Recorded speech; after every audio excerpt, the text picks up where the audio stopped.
Quel est le message que tu as besoin d'entendre aujourd'hui? La carte que je t'ai sortie, c'est la parole créatrice. Réalise l'importance de tes paroles. Élimine de ton vocabulaire les mots diminutifs. Les mots diminutifs, c'est que tu dis des choses négatives par rapport à toi ou par rapport aux autres.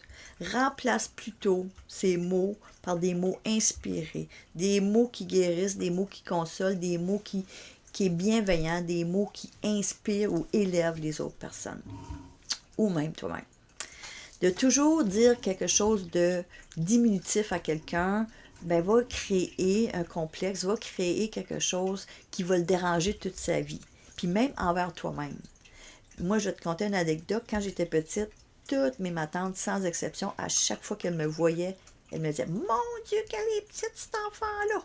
Mon Dieu, qu'elle est petite! » Mais je me suis fait dire ça toute ma vie, en tout cas toute ma vie de jeunesse. Ce que ça a fait, c'est que ça a créé un gros complexe physique. Quand je me regardais dans le miroir, je me trouvais pas normale parce que j'étais petite. Parce que c'est ça qu'elles m'ont fait croire en me disant ça. Puis la façon aussi que c'est dit, mon Dieu, qu'elle est petite. La façon qu'il disait ça, c'était comme si je n'étais pas normale d'être petite. Alors moi, c'est ce que j'ai cru une bonne partie de ma vie, jusqu'à temps que j'apprenne à aimer ce que je regarde dans le miroir, puis que j'apprenne à m'aimer. C'est juste pour dire, je sais que ces ma tante-là n'était pas mal intentionnée, mais ça a eu un gros impact sur ma vie à moi. Ça m'a pris du temps à m'aimer et d'accepter qui j'étais.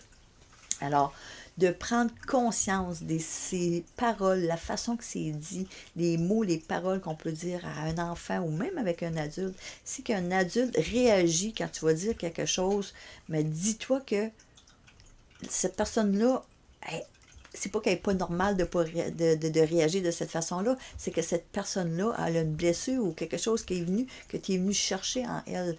Tu l'as comme blessée, mais pour toi, c'est comme anodin, mais pour elle, ce l'est pas. C'est comme moi, quand quelqu'un me disait toujours, ben mon Dieu, t'es petite, ça me dérangeait que les gens me disent ça parce que j'avais un gros complexe par rapport à ça, parce que c'est ça qu'on m'avait dit toute ma jeunesse. Mais l'autre personne, elle, mon Dieu, t'es petite, hein, c'est cute, une petite femme, mais moi, c'était pas ça que je voyais pas du tout de cette façon-là.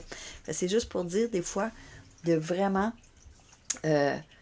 prendre conscience de tes paroles puis tes mots peut vraiment affecter une personne, puis peut l'affecter aussi longtemps dans sa vie, surtout des enfants, tu sais, des enfants, quand tu leur dis quelque chose, mettons, « Ah, mon Dieu, t'apprends donc pas vite », ou tu sais, ou « T'es donc ben nono », ou tu sais, puis de toujours dire ça à un enfant, mais à un moment donné, l'enfant va croire qu'il est nono, puis il va vraiment croire qu'il est pas vite, puis ça va le complexer toute sa vie, juste ces paroles-là. Alors, c'est ce que cette parole-là te demande, de, au lieu de te servir des mots diminutifs, de te servir des mots créatifs. Des mots qui vont élever, qui vont guérir, qui vont consoler les autres et même toi-même.